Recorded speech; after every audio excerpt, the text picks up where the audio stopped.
Good day everyone. आज हम पढ़ेंगे sublimation and deposition. By the way, I am Kash, your virtual teacher, and welcome to my channel learn with ease. हम concept discuss करने के साथ साथ book से रीडिंग भी करते हैं। बुक से रीडिंग के दौरान लर्नर्स आपने पेंसिल और हाइलाइटर अपने पास रखना है ताकि हम शॉर्ट क्वेश्चंस को लिख सकें और इम्पोर्टेंट टेक्स्ट को हाईलाइट कर सकें। लर्नर्स, आज के लेसन में हम पढ़ेंगे सब्लिमेशन क्या होती है और डेपोजिशन क्या होती है और इन दोनों में क्या फर्क होता है। Are you ready? So let's get started. Sublimation. The direct conversion of a solid to vapors without melting is called sublimation.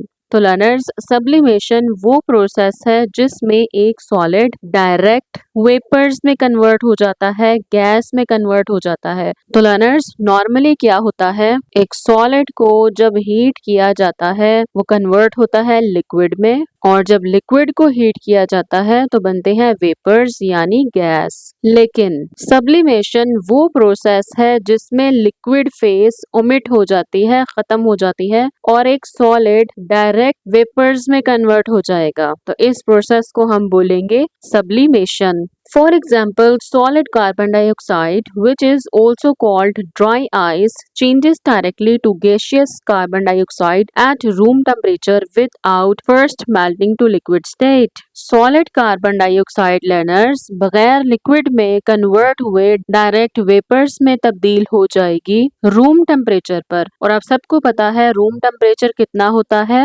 Very good, 25 degree Celsius. तो लर्नर्स, 25 डिग्री सेल्सियस को रूम टेम्परेचर कहा जाता है। Another common example of sublimation is the disappearance of naphthalene balls, which are used to keep the insects away from the woolen clothes. Learners, आपने देखा होगा आपकी अम्मियाँ जब सर्दियों के कपड़े रख रही होती हैं तो उन्हें पैक करते हुए वो बॉल्स डालती हैं नेफ्थलीन की, जिसे हम अपनी आम जुबान में कहते हैं फेनाइल की गोलियां। तो ये फेनाइल की गोलियां क्या काम करती हैं लर्नर्स? जब ये सब्लाइम करती हैं यानी कि सॉलिड से वेपर्स में बनती हैं, तो ये जो वेपर्स होते हैं ये कीड़े मकोड़ों को वुलन क्लोथ से दूर रखते हैं। अगर ये ना डाली जाए तो ये कीड़े मकोड़े वुलन क्लोथ्स में सुराख कर देते हैं, उन्हें खा जाते हैं। तो वुलन कपड़ों को इंसेक्ट्स से बचाने के लिए नेफ्थलीन की बॉल्स उन कपड़ों में रखी जाती है। Just like evaporation, the energy needed for this sublimation also comes from within the substance, which then absorbs energy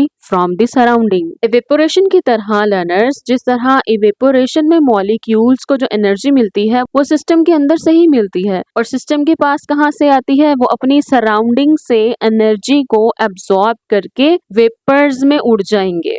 Got it? Very good. This energy is sufficient to overcome the attractive forces of the neighboring molecules, which then escape into the vapor phase.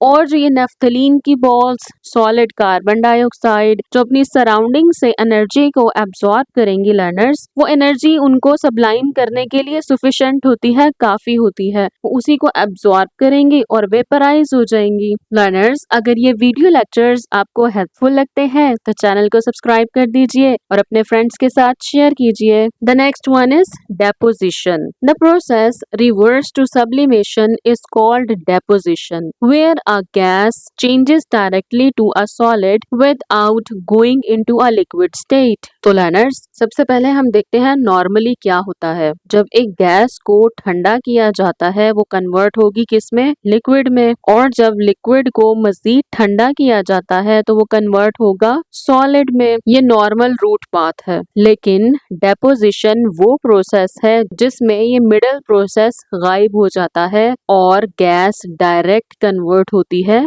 Solid में। Formation of Frost in the winter season is an example of deposition. वो area जहाँ पर बर्फबारी होती है learners, गर्म हवा आसमान की तरफ उठेगी और जब वो ठंडी जगह से गुजरेगी तो जिन इलाकों में लर्नर्स बर्फबारी होती है वहाँ बारिश के बजाय क्या होगा? बर्फबारी होगी। गर्म हवा के वेपर्स का स्नो में कन्वर्ट होना डेपोजिशन का प्रोसेस कहलाता है। लर्नर्स, मैं उम्मीद करती हूँ इन दोनों प्रोसेस की आपको बहुत अच्छे से समझ आ गई होगी। नेक्स्ट लेसन में हम पढ़ेंगे quick check 14.3। Stay connected with us. Good luck everyone.